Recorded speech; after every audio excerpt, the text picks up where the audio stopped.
otomotif dengan menggunakan tangan. Seperti Kunci pas, obeng, terus hammer. Kan digunakan tuh dengan alat, dengan tangan. Ya.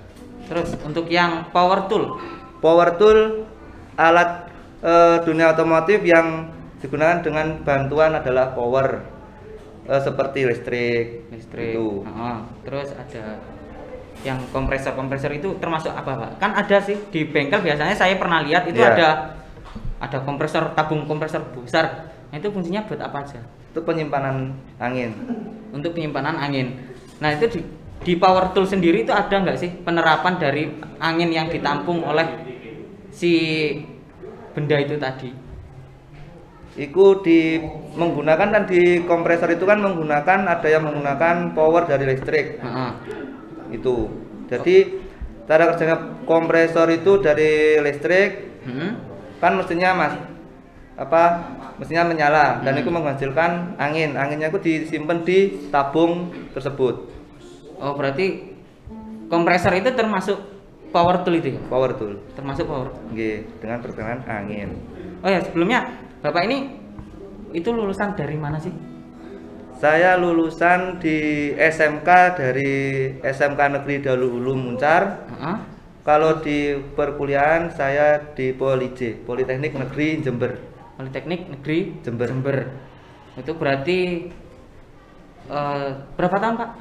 4 tahun. 4 tahun.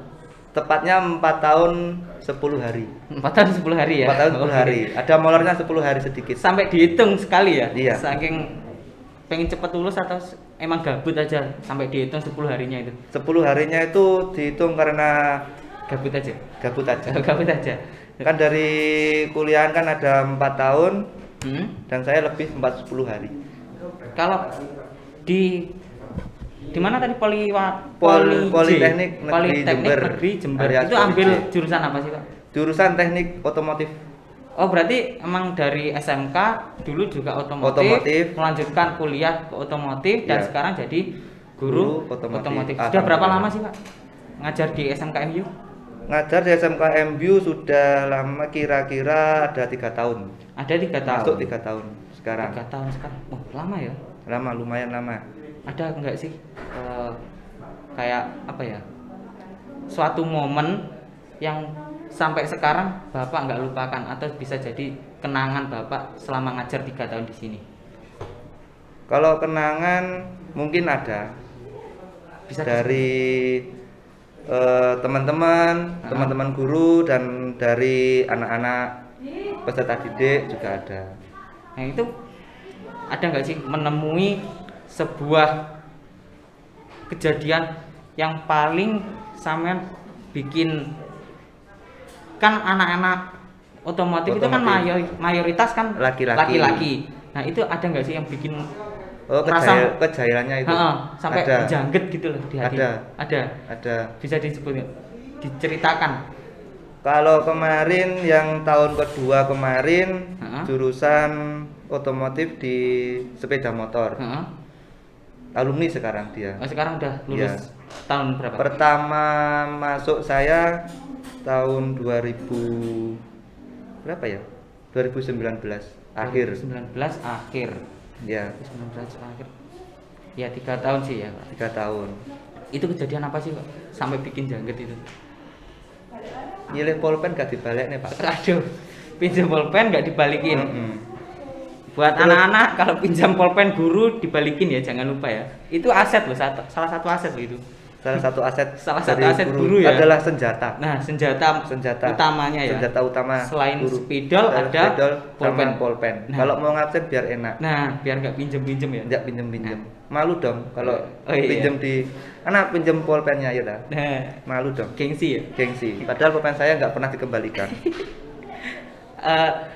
Ada nggak sih, Pak? Sebelum di SMK itu pernah nggak sih bekerja di luar atau maksudnya selain pendidikan loh, Pak? Itu pernah nggak sih? Pernah.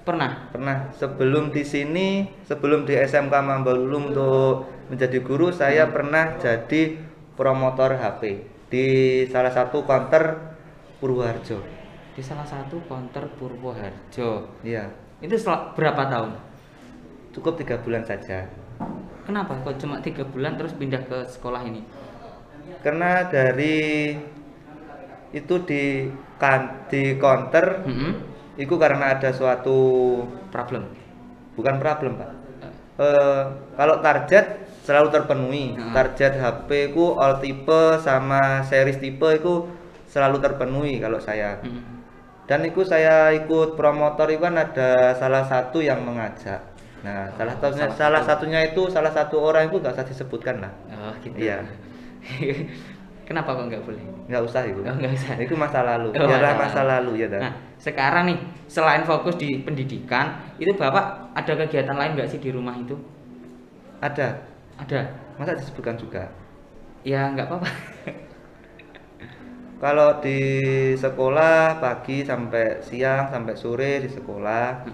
Kalau di rumah kesibukannya Sawah. Ke sawah juga makan ayam. Oh, makan. Oh, Iya. peternak ayam. Peternak ayam. Alhamdulillah Aduh. juga peternak ayam, juga perawat ayam. Alhamdulillah. Itu ayamnya itu yang diternakkan itu jenis ayam pedaging atau ayam kampung atau ayam, kan banyak sekali jenis. Oh, iya. Ayam itu loh, Pak. Saya yang di peternak yang saya ternak itu adalah ayam-ayam Bangkok, ayam-ayam aduan. Oh, berarti ayam-ayam yang kualitas super gitu ya? Alhamdulillah kualitasnya menengah. Nggak gemen-gemen ya? Belum yang supernya belum yang dicetak. Kembali lagi ke masalah pendidikan nih, Pak. Ya, Nah, monggo. masalah pendidikan ini kan sekarang ini eranya era Covid, Pak. Nah, Iya. itu gimana sih penerapannya pekerjaan dasar diterapkan pada saat kan sekarang anak-anak online ya? Online. Itu gimana sih, Pak, cara penerapannya biar anak-anak itu tahu jenis-jenis dan penggunaannya itu? Kalau pribadi saya menggunakan YouTube video. Saya menggunakan YouTube video dan ada materi-materinya. Tetapi saya itu menggunakan juga kalau anak-anak itu luring atau daring itu biasanya saya menggunakan alatnya. Ini loh alatnya. Ini adalah kombinasi. Ini adalah screwdriver. Terus ini adalah obeng. Terus ini adalah power tool. Itu saya tunjukkan ini adalah barangnya. Biar Berarti mereka itu kalau mau praktek itu tahu. Oh ini loh yang kunci kombinasi, kunci sok, kunci screwdriver. Terus ini ada yang power tool, itu saya tunjukkan barangnya ini. berarti Minimal gambarnya lah. Berarti waktu pembelajaran daring itu anak-anak disuruh lihat macam-macam jenis alat-alatnya itu. Nanti Ya. waktu luring dikasih lihat Kasih secara tahu, langsung. ini adalah gitu. gambarnya harus ini. Kalau mau luring, kalau anak-anak luring itu ini adalah barangnya. Sekalian penggunaannya. Sekalian penggunaan pengoperasiannya di otomotif. Itu anak-anak bisa menyerap nggak sih, Pak, materi yang Kalau disampaikan? menyerap sama endaknya itu tinggal anaknya, karena anak-anak kan itu pemikirannya itu kepribadiannya itu beda-beda. Kalau ada yang pinter nangkep, ada yang agak pinter, ada yang nggak lemot. Slow learner barangnya. Nah, slow learner. Slow learner. Kalau slow learner biasa Mas, slow learner. Slow learner. Nah. Ini gimana, Pak, cara untuk agar anak yang bisa dikatakan slow learner itu tadi Ya. itu bisa menangkap materi yang Anda jelaskan, itu gimana sih caranya? Kalau yang agak lambat, pemikiran agak lambat itu, saya itu biasanya dia itu saya suruh japri saya. Terus saya kayak kalau masuk normal, itu saya biasanya dia tuh saya panggil, terus kayak saya lesi itu, saya privat. Jadi pulang sekolah atau istirahat, ayo ke bingkel, mana yang kamu nggak tahu, yang mana yang kamu belum tahu, kamu tunjukkan gimana, saya terangkan dari awal lagi. Gitu. Berarti ada istilahnya ada kelas tambahan, iya, khusus untuk anak yang kurang paham itu. Kurang paham. Seperti itu. Lah kurang paham biasa kan kalau mereka aktif kan tanya ini apa, ini apa. Kalau yang meler, nah itu kan banyak sekali sih. Kita yang sebagai guru kita yang harus mencari anaknya, tanya apa yang belum bisa, belum paham, alatnya apa yang belum paham, kegunaannya apa, baru kita yang mencari anaknya. Kalau anaknya nyari, nggak mungkin. Iya, kayaknya nggak mungkin banget kayaknya. Iya. Soalnya anak-anak biasanya bukan nggak mau sih, kayaknya malu aja. Males dan malu. Malu tanya sama gurunya itu loh. Dijelasin panjang lebar, tapi anaknya belum nangkep, terus mau tanya lagi biasanya kan malu. Biasanya. Terus malu sama teman-temannya mungkin. Ya kemungkinan juga bisa. Soalnya kan ya itu tadi macam-macam anak kan beda-beda ya. Macam-macam orang beda-beda. Cara penangkapannya juga beda-beda. Terus ada lagi alat pengukur. Alat pengukur itu apa sih? Alat pengukur, alat ukur itu alat yang digunakan di dunia otomotif untuk mengukur suatu benda, kayak celah busi, terus kayak platina, itu kan ada alat ukurnya itu. Oh, berarti untuk mengukur alat-alat yang ada di benda-benda yang ada di otomotif yang perlu gitu ya? Menggunakan pengukuran. Itu ada apa aja sih, Pak? Filler gig, ada alat ukur jangka sorong, mikrometer, itu salah satunya itu yang sering digunakan di dunia otomotif. Untuk penggunaannya itu beda-beda ya? Beda-beda Bapak. Maksudnya penerapannya untuk jangka sorong ya, itu beda-beda. Jangka sorong itu untuk mengukur diameter dalam, ada juga mengukur diameter luar dan kedalaman suatu benda. Kalau yang mikrometer ada ketebalan dan diameter luar. Oh, bedanya kalau jangka sorong itu ada kedalaman. Kalau di mikrometer cuma ketebalan dan diameter luar, nggak bisa diameter dalam sama kedalaman. Berarti untuk mikrometer itu tadi khusus untuk diameter luar dan ketebalan suatu benda gitu aja. Oh, berarti lebih gampang yang pakai jangka sorong itu berarti? Iya, lebih gampang pakai jangka sorong, tapi ketelihatannya lebih keteliti mikrometer. Oh, lebih telitinya untuk mikrometer. Mengukur itu mikrometer ya. Oh, jadi terus cara kan banyak sekali benda yang dapat diukur itu, Pak. Iya. Nah, itu yang dimaksud diameter luar dan diameter dalam itu biasanya digunakan di bagian apa sih, Pak? Kan ada. Kalau diameter luar itu biasanya contoh saja di baut ya. Ya baut. Di mur. Di mur itu kan ada diameter luar. Ya, kalau diameter dalam kan itu lubangnya dari mur tersebut. Kalau kedalaman kan kedalamannya itu berapa dari mur tersebut. Gitu.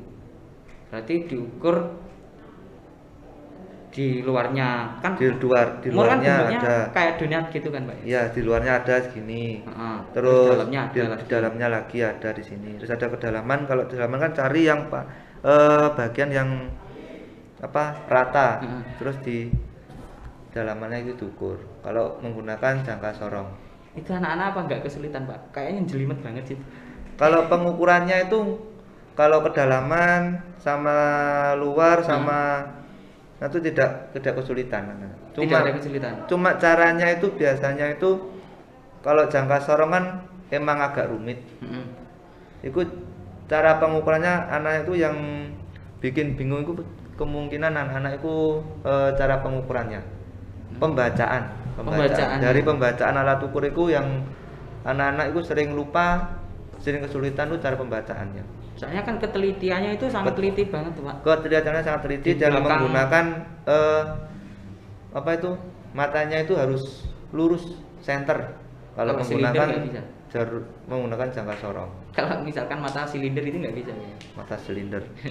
Bisa bulat-bulat. Bulat-bulat gitu. Ya mungkin cukup dari Pak Dedi Widya Priyambudi ini banyak informasi mengenai pekerjaan dasar atau dasar-dasar dari otomotif ya, Pak ya. Iya. Nah, dari otomotif ini mungkin jika nanti ada pertanyaan silakan ditulis di kolom komentar. Untuk sesi kali ini saya akhiri. Wassalamualaikum warahmatullahi wabarakatuh.